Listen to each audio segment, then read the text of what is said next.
So yeah, shall we fire away? Johnny, over to you then. Oh, brilliant. Thank you for inviting me. I'm Johnny and I work with a company called A Tent with a View. And in short, we are a DMC. We're a destination management company that works with travel counsellors. And so if you picked up the phone to a travel counsellor and said, really want to go on safari or really want to go to Tanzania, they would pick up the phone to us and we would set about putting a tailor-made itinerary together for yourself. And it's all about what do you want to see, where do you want to go. If you don't know, then we can sit down and talk to you about that. And it's about making your trip to Tanzania the most spectacular that it can be, which isn't too difficult because the country is absolutely amazing. So we've worked in Tanzania for 26 years. If you don't know what you're doing after 26 years, it's a sorry tale, and we do. It's not an easy country to start in, and so we've learned by trial and error over a long period of time. It's a very poor country, but it's a very rich country in terms of conservation, animals, people, culture, land, and it's got so much to offer. It's often not the first country that people think about when they're thinking of safaris. You know, with all of Africa to go at, haven't we really, or certainly Southern Africa, and then we've got Kenya. And people say, well, what makes Tanzania different? And hopefully some of the things that make Tanzania different will become apparent to you during this presentation. But I think fundamentally it comes down to the fact that it is super authentic. These are huge regions of conservation given over to the safety and the development of animals, and it's like nowhere on earth in terms of the amount of land given over and the amount of animals. So if you're thinking, I really want to see some wild animals and I want to go to Africa, you can't go too far wrong if you go to Tanzania. What I'm going to do is I'm going to go through a bit of information about Tanzania on the whole, how it's divided up, the types of places that you can go to. I'm going to go through some of our properties because we know them and we can manage them and control them. But fundamentally, as a DMC, if you said to us, I want to stay in a 10-story tower in 5 different locations in Tanzania, then it's up to us to go and find them and recommend and advise on wherever and whatever you want to do. So without further ado, let me get on with it. There's a couple of videos that are quite cool, and hopefully we can have some questions at the end.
So that's a little bit of a taster of what the Serengeti looks like, and why is the Serengeti so famous? Of all the places in Tanzania, people tend to be able to certainly recognise the word Serengeti and know what it is.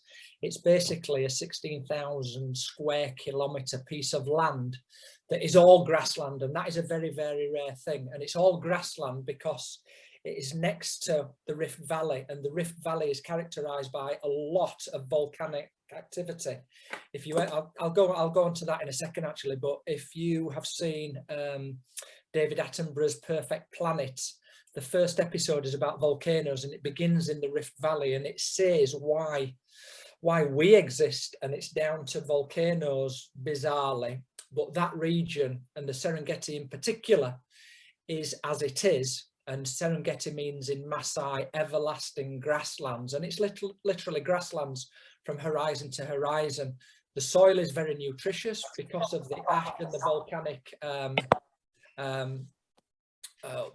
whatever it spills out, the ash and what have you, and consequently grass grows, the grass eaters eat the grass, the predators eat the grass eaters, and that's why there's so many. It's the biggest concentration of large mammals in the world, is the Serengeti.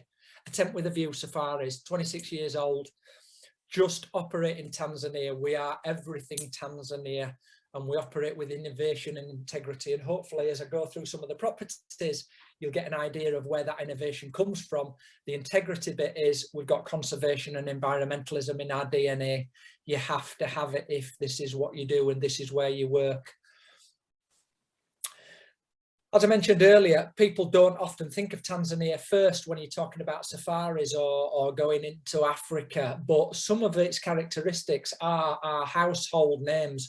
Lake Victoria, there's 5 countries border Lake Victoria. Tanzania is one of them. It's the second largest body of water in the world, and it supports an incredible amount of life both in and around the lake, and we've got a camp there. And don't get me wrong, people don't say, oh, I want to go on holiday to Lake Victoria, but the Lake Victoria is right next to the Serengeti. So one of our camps is there, and I'll tell you why it's there, and I'll show you why it's there, and hopefully you'll go, yeah, that looks quite cool actually.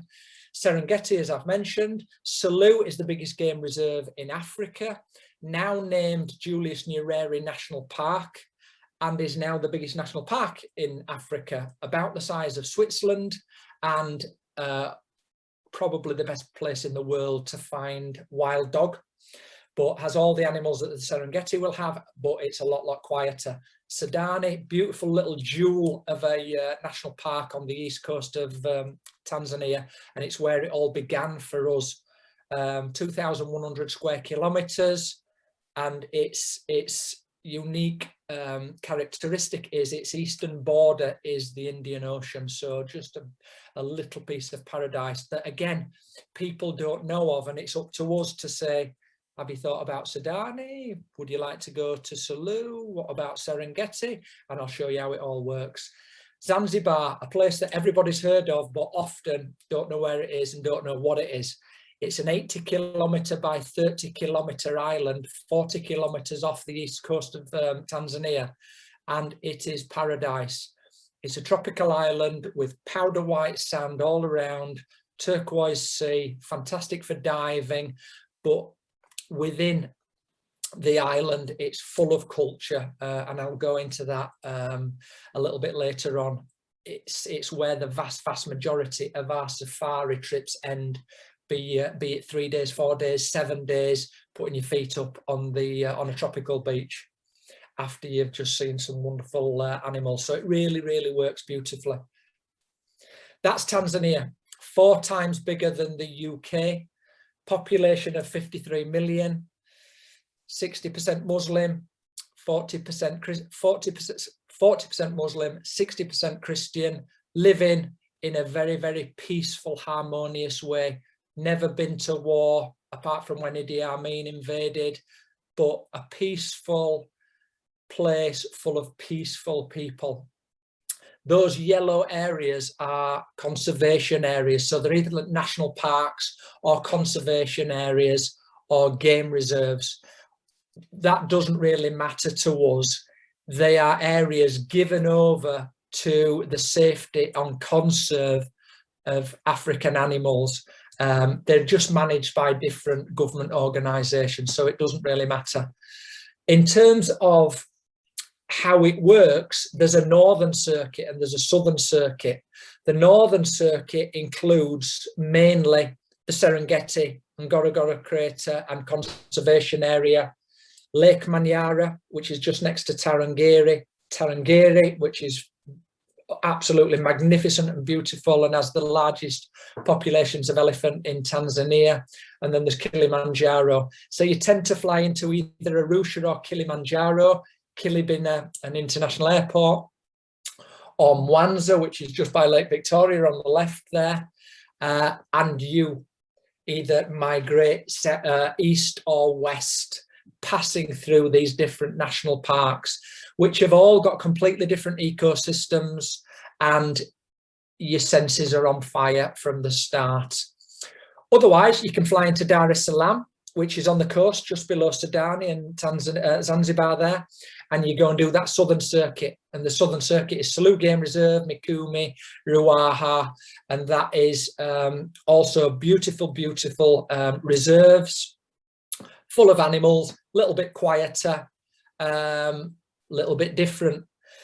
So that's where we go. We either go north or we go south, or for the more intrepid, we can go way, way west, and we can go to places like Katavi and Mahali, where the chimpanzees are.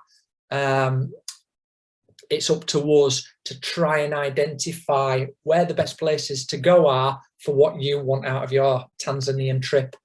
That yellow dot there on the right is Sudani, and that's the little national park right on the coast there. We are probably best known for the bush rovers, and we've got quite a lethal combination of our founders. So David Guthrie, a fellow Yorkshireman, has got some crazy ideas. Masudi Kilanga is our other founder from Tanzania. Absolutely wonderful guy, but incredible in terms of is a builder, is an engineer, is a guide, is a mechanic, is unbelievable guy, and he builds whatever David comes up with. And he came up with, wouldn't it be a great idea to have a Land Rover that you could get into the nooks and crannies of the game of the national parks, and then it opens out into a property, into a camp. And this is what the Bush Rover is. And we've got 6 of these things, and yes, they're quirky, but they're comfortable, they're very unique, but most of all, they get you into these little remote places in the Serengeti. And what we do is we go and set up camp, and we've got 6 of these, and we set up camp in proximity to the Great Migration. Now, I've not mentioned the Great Migration. I've been talking 10 minutes, and that's very rare for me not to mention the Great Migration. But the Great Migration is this 1.7 million wildebeest and zebra all moving around the Serengeti following the rains. And I can't even start to describe what it looks like when you see 1.7 million large mammals all in one place. It's literally wildebeest and zebras and topi and hartebeest all the way to the horizon as far as you can see. And it's been described as the World Cup of safari. If anybody ever says, I want to see I want to see some good animals, what do you think I should see? You can't help but say, you've got to see the Great Migration. It's off the charts. And this is what this Bush Rover allows us to do. We go and set it up in proximity to this mass of mammals as they move around. So we set it up for 3 months at a time, 2 months at a time, 4 months at a time in the regions, and I'll show you where they go. So that's what the Bush Rover looks like when it's set up. 6 of those in the middle of nowhere, in the territories of lions, in the territories of leopards, in the areas where hyenas are passing through. You'll always see or hear these animals around. And it's because we've just gone and plonked ourselves right in their territory, and people go, is that safe? Is that all right? And it is. It's safe. We always have an armed guide with us. We've not lost anybody yet. And the trepidation that you feel and the excitement that you feel when you're out there in the bush is like nothing on earth. And yeah, you do tend to sleep with one eye open, but it's something that you will never, ever forget. If you can add to that the very, very small light pollution. So at night, the stars are literally on the treetops. It's just an incredible, incredible place. I was talking about the Great Migration and how they move around the Serengeti following the rains. All of them together, all the wildebeest in the main, but a lot of zebra as well. And the zebras tend to lead. And these 2 species get on nicely. The zebras eat the long grass, and the wildebeest only like the 15 centimetres and lower grass. And that's why they like the new shoots, and this is why they follow the rains, and this is why there's so many of them together moving around this Serengeti. So you might say to us, right, we want to go to the Serengeti in January, where will we go? And what we'll do is we'll go and take the bush rovers down into the southern end of the Serengeti, into a place called Kusini, and that's where the migration are. And what they do is they coordinate their mating and consequently their calving, so they have all the calves within a 3 or 4 week period, all of them together. So of a body of animals of 1.5, 1.7 million strong, there's about 500,000 calves getting dropped. And of course, the predators know this. So it's the biggest concentration of predators that you get in the world. And it's chaos, absolute chaos. But it's a beautiful time. We call it the green season. It's when the animals are giving birth and all sorts is going on then. Really, really good time to travel. As the year progresses, we don't travel in April and May because that's the Masika, that's the big rains. And so nobody's operating then. But as we come back into the season in June, into mid-July, they're down that western corridor in the Grumeti region. And then mid-July up through to about mid-October last year, they go up into that Mara area, into the northern region where you might have seen this incredible spectacle of all of the wildebeest gathering on the banks of the Great Mara River. And then one of them decides to make a run for it or make a jump for it, and the rest of them follow. And it's chaos. I'll show you that in a second. And these daft things risk life and limb. There's crocs all over the place. They don't think about how they're going to get out. They just think about how they're going to get in. And then they get to the other side and they can't get out. And they're all standing on each other's heads and blah, blah, blah. They'll shake themselves down, graze for half a day, then they'll come back over. And there's no reason for this. They keep crossing and crossing. You'd have thought they'd have crossed and cleared off, but they don't. And that is to our benefit. So when we go and we see that in sort of mid-July through to mid-October, that is just incredible. Let me show you what happens.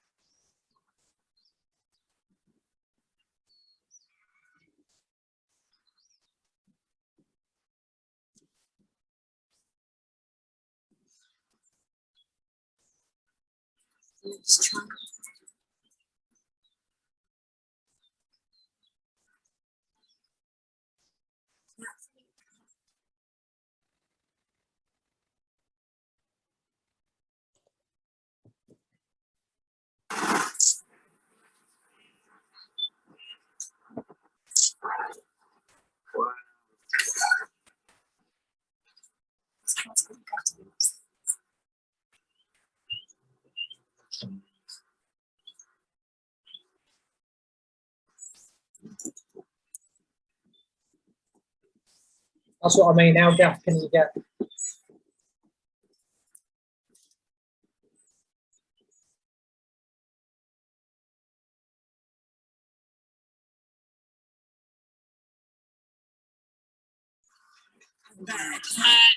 Oh,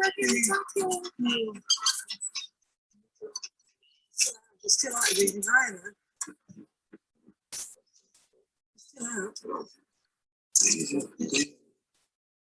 Super. Yeah.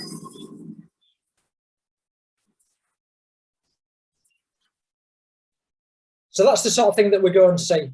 And the bush rovers are put right there for us to enjoy that. You will either wake up with them all around you or they'll be close and we'll drive to them. We can never know exactly where they're going to be, but we know the region that they're going to be. And we were there in February and didn't expect to see them and drove into this mass of animals. And it doesn't matter how many times you see them, it blows your mind every time you see it. In terms of the bush rover, all the creature comforts that you'd want in the middle of nowhere, a nice big bedroom with all the ablution facilities downstairs.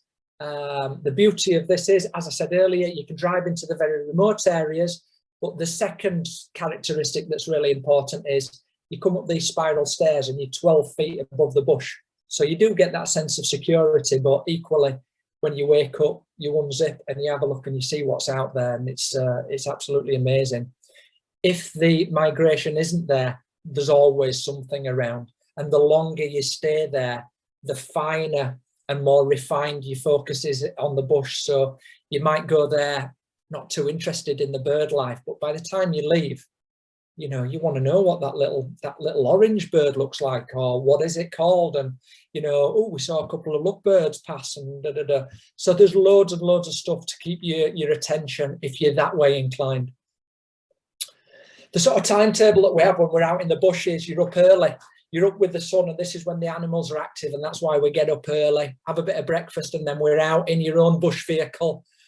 Not in these vehicles, these things stay where they are. So the property is built on top of this, and the reason that it's there is because the Land Rover can get you there. We don't then take that Land Rover out. We've got our own separate bush vehicles that are open-sided, and when you get close to animals, it's almost like they're in the vehicle with you. So out we go, and we see what we see, and that is the beauty of safari. And it's like rolling a dice. You don't know what you're going to see. It's always different. Our guide and trackers can help find what you might have a particular interest in. So you might say, I want to see a herd of elephants, or I want to see a group of giraffes, or whatever you want to see, and we'll go out there and see if we can find them. And there's so many animals there, invariably we do. It's just the things like, you know, the smaller cats, they're quite hard to find. Leopards, that is a roll of the dice, but you know, there's plenty out there, and we'll track them and we'll see if we can find them.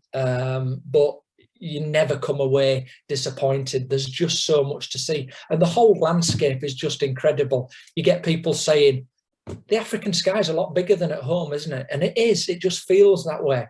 Anyway, so we're out in the morning, we come back, we have a big breakfast, we talk about what we've seen. You've always got the guide with you. So if you're interested in the animals, and I hope that you would be, they'll tell you all about the behaviors and what we saw, and why was that male doing that, and da, da, da, da, da. So, you know, lots and lots of, you know, information to take on, or we don't have to talk about it at all. It's your holiday, we do what you want. The middle of the day is yours. It's not hot. Yes, it is hot. Of course it's hot. It's not oppressively hot. So the middle of the day is yours. By the time you get back, we've set up your little balcony with your sofa, and just taking the scenery, taking a scene that you will never see again in your life, unless you come back, of course, but you won't have ever been to a place like this. It's just incredible. Most safari and national parks are mixed woodland and a bit of savanna. This is grasslands as far as you can see for tens and tens of miles. So you tend to be able to see animals at quite a distance, and it's absolutely breathtaking. We have a little bit of lunch, bit more of a rest, have a nap, read a book, do whatever you like. There's a bar and a restaurant there, taking the sounds and the noises and the smells of the bush. And then at 3:30 we're back out again, and that's when the sun starts dropping. In Tanzania, because it's quite, well, it's very equatorial, it's about 3 degrees south of the equator. The sun comes up at 6 and it drops at 6 on the dot every day. And so we're out there as it starts getting cool. The light is beautiful for the photographers, and the animals are getting active again. And again, we'll stay out until it's dark. We'll see if we can see any of the nocturnal animals. We'll come back. We have the bush TV all set up, which is the campfire. Sit around the campfire, have a drink of whatever your poison is, and then we'll have a 5-course meal made by Charles in the middle of nowhere, and you won't believe the food that he rustles up in the middle of nowhere. He's got a chocolate fondant, honestly, that would grace any London restaurant. How comfortable are these bush rovers? Well, there's a bath in the back. We can have running hot water. You can have a bath run for you by the time you get back from your safari. There's a beautiful outdoor shower, and one of the things that the ladies often ask, how credible are the ablution facilities? That's a flush toilet on the passenger seat of the Land Rover, so you're comfortable.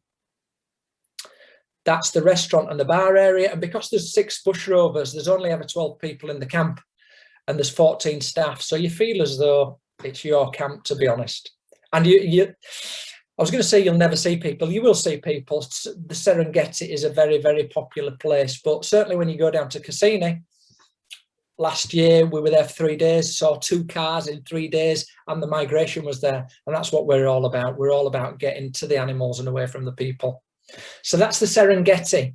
And the Serengeti pairs often with Ngorongoro Crater. Now, I don't have any pictures of the Ngorongoro Crater, but it's right next door. And typically people that go to the Serengeti will go to the Ngorongoro Crater as well.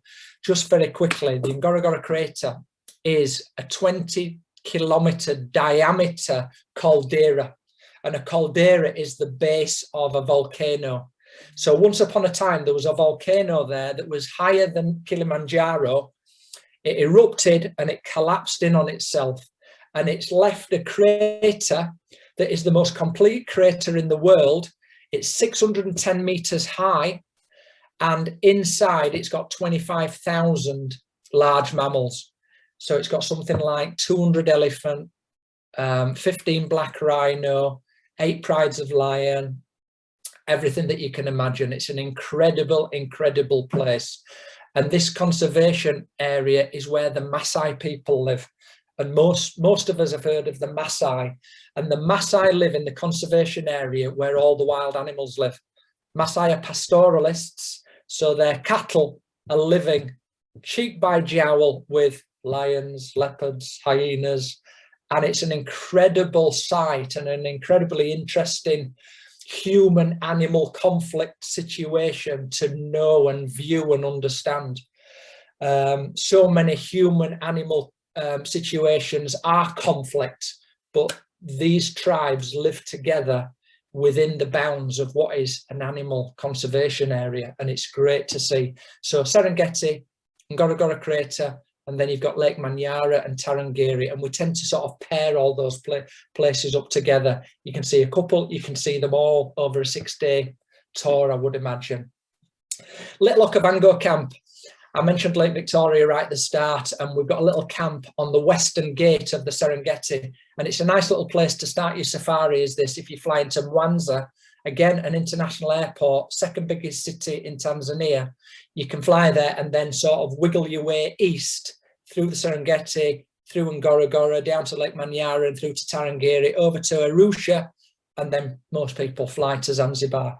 But Little Bangor Camp is such named because we cut 5 kilometers of waterways from the lake to the camp. The camp is now in Lake Victoria. Over the last year, Lake Victoria's shore has spread 300 meters, and we now are in Lake Victoria. So we've built walkways. So it doesn't quite look like this. It looks even better.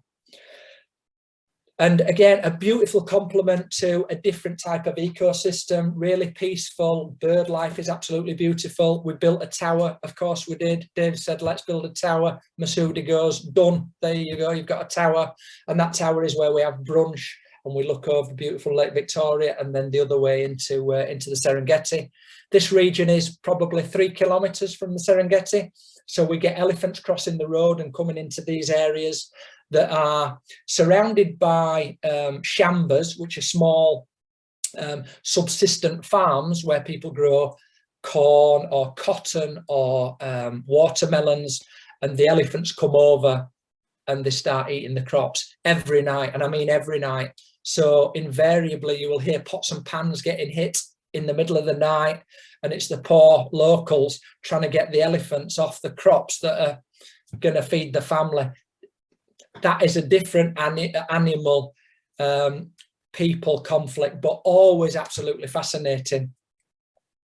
This is what the rooms look like. Lovely and comfy, big. You can put a couple of beds in there for children, ensuite facilities at the back, hot running water, flushing toilets, blah, blah, blah. And again, characteristically, a small camp. So you always feel as though the camp is yours. There's no queuing up at buffets and things like that. You get absolutely personal attention. All these trees full of different bird life, hammercops and owls, and loads of social weavers that build those bulbous nests. And the communities are absolutely fascinating. So a beautiful little place to start, and then you can go into the Serengeti. And I think some of our trips are all about mixing and matching experiences. This is different to the Serengeti. The Serengeti is different to Ngorongoro. Ngorongoro is different to Tarangire, etc., etc. So by the time you come home, you feel as though you've been absolutely exposed to a lifetime of culture and animals and land and ecosystems. A lovely little trip when we're here is to go down to the fishing village, Mwabarugu, and see them landing the catch, and then the ladies selling the catch in the markets, and going down there and seeing how an absolutely authentic Tanzanian village works, and the dynamics and how people get on with life is just really, really interesting. And hearing all the stats about Lake Victoria as well is interesting. So that's the north. As I mentioned, Selous Game Reserve, you'd fly into Dar, and then you'd either take a train or fly or drive into Selous Game Reserve. Biggest game reserve in Africa, now called Julius Nyerere. I don't know even if I should tell you that, because it just confuses it all. Selous Game Reserve, and has been for many, many years. And this is a beautiful little camp with 12 stone cottages all along the spine of a hill, all spread out, so really private and looking into the game reserve. So everything that you can see there is the game reserve, full of animals. And this is our beautiful cottages, private enough to have an outdoor bath, looking up at the stars, looking down at the animals. How good does it get? Simply Sudani. I mentioned Sudani National Park at the start. This is where it all started for us 26 years ago. So it's really close to our hearts. And I would hasten to say nobody rings up a travel counsellor and goes, I want to go to Sudani, because nobody's heard of it. But it's just one of those places that we can say, have you thought about Sudani? Well, what's Sudani? Well, this is what Sudani is. It's 11 of these bandas all spread out along a kilometre right by the sea. So whoever took the photo has got the feet in the sea here, and everything behind, everything that is green is the national park. So full of animals, not to the level of Serengeti, not to the level of Selous, but Serengeti and Selous don't have the Indian Ocean as one of their boundaries either. So it's just different, and it's nice to pair it with a different park. We can drive from here to Selous. We can fly from here to the Northern Circuit, and you can also fly 15 minutes and you're in Zanzibar. So really, really nice little option that's different. You can do a walking safari, you can do a boat safari down the Wami River. And it's one of only 2 places in the country that you can do that. So really, really cool place. Beautiful. That's what the main banda's like. That's the bar area. We have resident bush babies come and see us every night. There's monkeys always there. There's little sunny antelope that are this big, about the size of a Jack Russell dog. Just an interesting place, very romantic, great for families. And when you're fed up of looking at animals, you go and have a little walk on the beach, and the sea is like tap water. The bandas are beautiful, they're simple, but you just don't spend any time in them. They've got gauze windows, there's always a nice breeze running through them. And you're just looking out straight onto the sea, and it's literally that beautiful. We call it the Wilderness Beach, and one of our off the peg tours is Zanzibar Safari and Wilderness Beach, and it includes this place. So on the travel counsellor intranet, you've got about 6 of our off the peg tours that anybody can go on them. It gives you an idea of price, but in the main, we put tailor-made together of wherever you want to go. But Sudani, it's just different. It's just beautiful. You can't not like it. What's not to like? Within Sudani, we've got our own conservation area called Elephant Island, and we've got Bab's Camp there, and we've got another tower. Of course, we've got another tower. We can't stop building towers. And you can go and stay there. Just about the people that I mentioned at the start, this is Tino, and you will come away talking about Tino before you start talking about the 40 elephants that you saw. The people are just lovely, absolutely lovely. And when you stay here, the place is yours. The reason that we put this camp here is because of this. These are the salt flats, and on the highest tides, the sea comes in, then goes back out, and it leaves a residue of salt, and the animals love to lick the salt. So this is a little herd of buffalo, but it brings the elephants down, it brings the cats down, and you can see all the footprints in the sand. So we will walk on here in the morning, and the guide will talk us through what's been going on. You know, this is a female lion. She's walked through here with 3 cubs. She's gone in there. She's probably in that thicket there. She saw a water buck over there, blah, blah, blah. And it's just fascinating to know what's going on. Sometimes whether you see it or whether you don't, it's just an amazing environment to be in. This is what the rooms are like. And if you stay there, the tower is yours and all the staff are yours. I'll show you a little video in a sec, but the place is yours, the restaurant's yours, the crow's nest is yours. So it's a cool place to be. And because it's ours, as respectful as we are to the animals, and they always come first, if you want to go and have dinner out on the salt flats with your guide by you, who is armed, and we can put a fire together and we can eat outside, then we can do that. We can do what we want. This is what it looks like.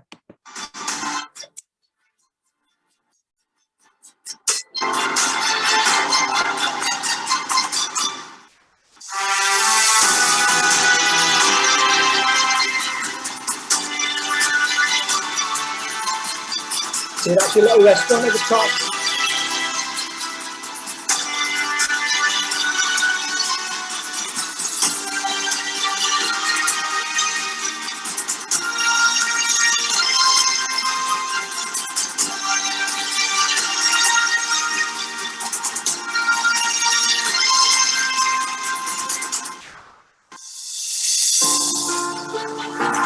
And this is back to simplest of down at the beach camp. So there's 2 different camps.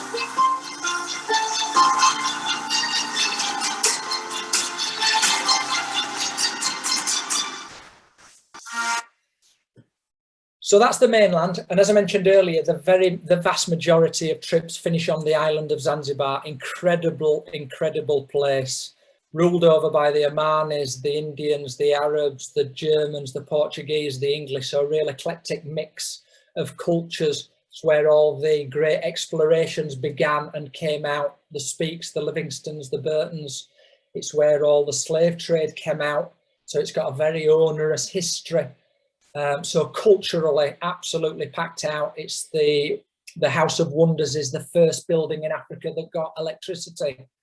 Just a fascinating place. 1/3 of the world's spices were grown there at one point. So you can go on a spice tour or a slave tour, or go down to Jizani Forest and see the indigenous red colobus, of which there's only about 1,000 in the whole world, and they're all on this island. And that's if you don't want to sit with your feet up, taking in the sun and the sea. This is our hotel. Again, characteristically, it's got 13 rooms on 3 hectares. So again, you're not queuing up for your buffet breakfast and stuff like that. You feel as though it's yours. You've got the space. There's no towels getting put out on lounges. There's none of that. There's just a nice ambience. The food is really, really great. And you can't not like it, honestly. It's just beautiful. And again, because we're a DMC, how many hotels are there on Zanzibar? God knows. Hundreds. It's up to us to find you the hotel that you're after. You might look at the Zanzibari and go, not quite keen on that. We like a bigger one. We like a smaller one. We like a more modern one. It's up to us to find that hotel for you. And invariably, we've visited it. Invariably, we've stayed there. And that's what our service is. It's about advising what we think you might like, depending on what you say to us. So it's a really, really tailor-made thing. So that's us. As you've seen, the accommodation is innovative. It's a little bit different and unique. It varies from the sort of quirky to the really, really cool, but it's always about getting close to the animals, and it's always about being smaller rather than bigger, and it's always about being away from the crowds and not having lots and lots of people there. So if you want lots of people, we can go and find places that have lots and lots of people. Depends what you want. There's no wrong and right in this. It's making sure that it's absolutely perfect for you. They aren't cheap, aren't safaris, and so we have to have you coming away from Tanzania going, that is the greatest place I've ever been to. And there's no reason why you wouldn't say that. It is incredible. I mentioned about the integrity. We work with a lot of NGOs, and this is really, really important to us. There's people doing great things in Tanzania. bridge to aid of people who go and trade doctors and dentists, and we give them them free accommodation, and always have done and always will do because they're brilliant. We've got a research centre in Sudani, and here we have collared elephants, and we share that data with TANAPA, Tanzania National Parks Authority, and with the university, so we can study behaviour. But more to the point, as far as you're concerned, if you want to know how the elephants behave in a coastal ecosystem, which is quite rare, we can have a really good chat about it and show you all the data. It's just a cool thing to do, and it is not an easy thing to collar an elephant, let me tell you. We've also collared zebra, and we believe there are some lion that have just been collared. So again, that helps us find the lions a little bit, and it also helps us understand them. We manage a green turtle conservation beach, and there's nobody on earth who doesn't like a turtle, is there? Turtles return to their beach of hatching when they're laying their eggs, and we've managed this for 18 years, so we've got all the data. So if you said how many turtles have been up this beach and laid nests this year, we'd be able to tell you. How many eggs have been laid? Bang, we'll be able to tell you. And if we're really, really, really lucky, we might even see one coming up the beach. And we got news about 4 months ago that a big green mother turtle came right up the beach and laid a load of eggs in our camp. So this conservation beach isn't at the camp, it's a little bit down the coast, but she laid in our camp. So that's really cool, because all her babies will continue to come back to our camp and lay eggs. And that's Hamisi Kassa. He's called Hamisi Turtle, that's his name, and he's done this for 18 years. So that's who we are. We would look after you very well. We'd try to put a trip together that ticked all your boxes. But if you ever thought about going on safari and you wondered what Tanzania was like, it is unbelievable, and we would love to host you. And thank you for listening. Wow. Thank you, Johnny. That was absolutely amazing. Pleasure. Incredible. Gosh. I just want to go. Me too. Just want to go. I want to be there right now. There's a lot to take in. Yeah, definitely. We'll take questions. If anybody wants to actually say their question, unmute yourself and ask your question. Otherwise, if you don't, just put it in the chat. We do have we have one question in. So from Deanne, great form to get in smaller areas. Are there portable showers with the Bush Rover? So I think you went through that, didn't you? Bath and shower? Bath and shower, yeah, there's an outdoor shower. So basically, yeah, I didn't show you the bottom of that Bush Rover. It's got a canvas going right round it. So nothing's coming inside, but there is an outdoor shower that is inside of that canvas. So you've got all the privacy, and yeah, you've got all the privacy there with an outdoor shower. There's a message from Claire that I've just seen. Claire, I did see that you came in right at the end. We've recorded this, so I will definitely send it to you. And yes, we will talk about this for your honeymoon, definitely. Are there any other questions? So I actually have a question, Johnny. If you want to go, but you don't want to stay in a Bush Rover, but you want to go do the Serengeti, are there any other options? Oh gosh, there's tens of options. There's probably 90 seasonal camps in the Serengeti, on top of a 4 Seasons and a Sheraton. Now, don't get me wrong, that sounds a bit incongruous to me, but if that's what you want, that's up to us to find it for you and deliver on your criteria. I want a small camp with a stone cottage and outdoor swimming pool. It's up to us to find it. They're there, the different prices, but we're the experts on property in Tanzania, so absolutely we can. Great, thank you. We've got a couple more questions. I have a question. It's Raymond from Canada. Hi. I was wondering about cameras. Can you get by with something like a good iPhone 11, some of the latest versions? Or is it really advisable that you should invest money into a good camera with telephoto lenses. And the same with binoculars. I guess people have to bring their own, or is this something that is supplied typically at these camps? Good questions. And it's a good question to ask me is this, because I am a little bit of a technophobe. So give me a big fancy camera and I've got a bit of a panic on. But my wife is a very, very good photographer, and she's got the photo lenses and takes great photos. But I've got an iPhone, and I think my photos are quite decent as well. So I think taking an iPhone is absolutely doable. And I think there's a couple of wildlife photographers that exhibit their photographs from an iPhone. So, you know, if you've got a 400, 500, 600 mil telephoto camera, yes, you're going to be able to take photos that you can't get close to taking with an iPhone. But the beauty of some of the places that we can get to in Tanzania is we don't have to completely abide by the tarmac road. Not that there's a tarmac road. If you go to the Kruger, if you see an animal close to the road, then you've got a chance. If you've seen an animal 200 meters away, well, your iPhone isn't going to be too much good to you. We can get close to people. So that's the question with regards to the iPhone. With binoculars, I'd always advise get the best you can. They don't have to be new. Second-hand are absolutely fine.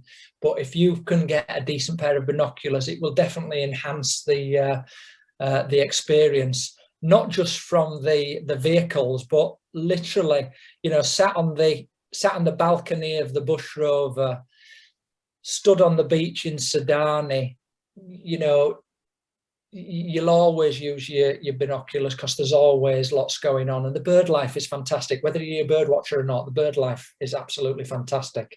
I hope that's answered your question. Yes, thank you. And my question also was geared from the perspective of, if I have to get all involved with the technology and the lenses and all that, I'm missing something compared to just taking it in and trying to put in minimal distractive effort to actually end up with some memorable photos. It has been said. It has been said. Yeah, I agree with that, Raymond, because sometimes people are so obsessed with seeing it through a lens, they're not actually viewing it with their own eyes, and viewing it with your own eyes is obviously the most amazing experience. Yeah. There's some incredible photos come out of that place. There really are. We've got some more questions. There's Amy has said she generally gets eaten by mosquitoes. Is that a problem in Tanzania? There's mozzies. The northern circuit is at 1400 meters high, so it's a little bit cooler at night, so there are a lot fewer mozzies than you would probably find in other national parks in Africa. The southern circuit is a little bit lower and therefore a little bit warmer, so they're a little bit more active. You've always got the mosquito nets. You tend not to get people coming away going, I've got absolutely eaten alive here. It doesn't feel oppressive with mosquitoes or bugs in general, to be honest. Good to know. Just a question regarding mosquitoes. Do people typically take pills for malaria on these trips? They do. They do. Okay. And we would always advise that. We don't. We don't take those tablets because if we're out there a lot, you know, we don't want to be taking those tablets a lot. But if you're out there for a 7-day safari, for example, you take them a week before whilst you're there, and then you're done. And they're a lot better than they were 20, 30 years ago. They haven't got a list as long as your arm of side effects. So they are very, very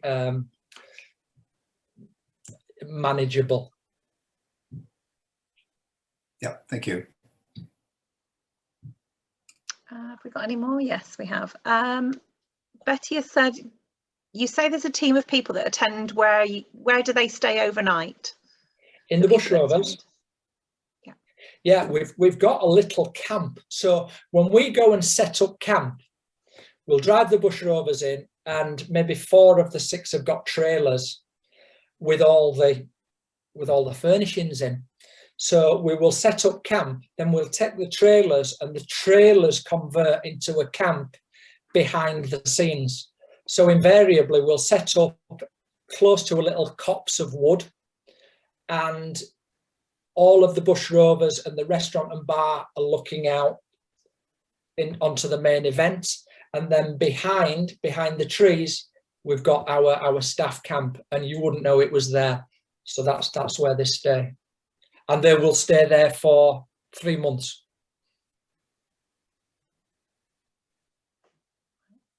Okay.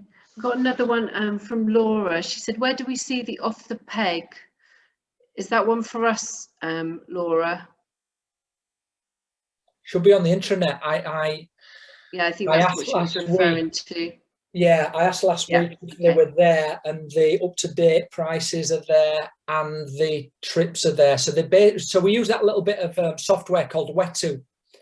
So if you are putting an itinerary together, we'll plug it all into this bit of software and send it on to you, and it's your own website for a trip. Have you seen them? Yeah, no, I thought there was a question for us. I just wasn't sure. I was asking Laura. So Laura, yeah, if you get in touch with one of us, whoever's your travel counsellor, and we can help you with that. Yeah. And then you did an itinerary for me, Johnny, a little while ago, which I'm still keeping them on the boil for, because I know they want to go, but COVID obviously stopped them from going. Yeah. And I was stunned by the itinerary that you put together. It was amazing. It looked fantastic. That isn't all our own work, but we'll definitely take the plaudit for that one. And we've got another question from Claire. Is there a best time of year to visit? Good question. April and May, big rains, nobody moves, so we don't operate then. November, small rains that we can operate in, but if you've got a choice, you wouldn't. So apart from that, any other time. January and February is that green season, which is lovely.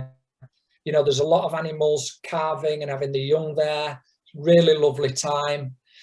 June is cool, just as we get back into the scene. July and August gets busy with school holidays. I think it's going to get busy if we ever get a chance to travel ever again in our lives in the sort of summer of 2022. But any time other than April, May or November is really, really cool. What's the hottest time of year, Johnny?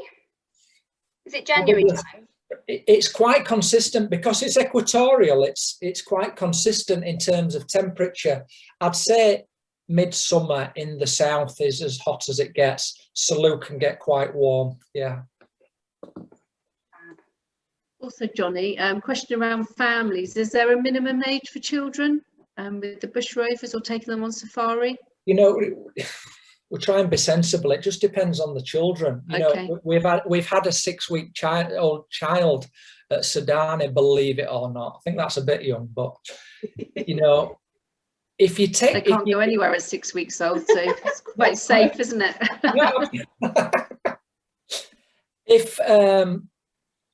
If you're out in the middle of the Serengeti with a youngster, you know, maybe reading books and watching birds isn't going to keep them that entertained in the middle of the day. Just you'll know your own kids. If they'd be absolutely taken in it, it could be the best place in the world for them.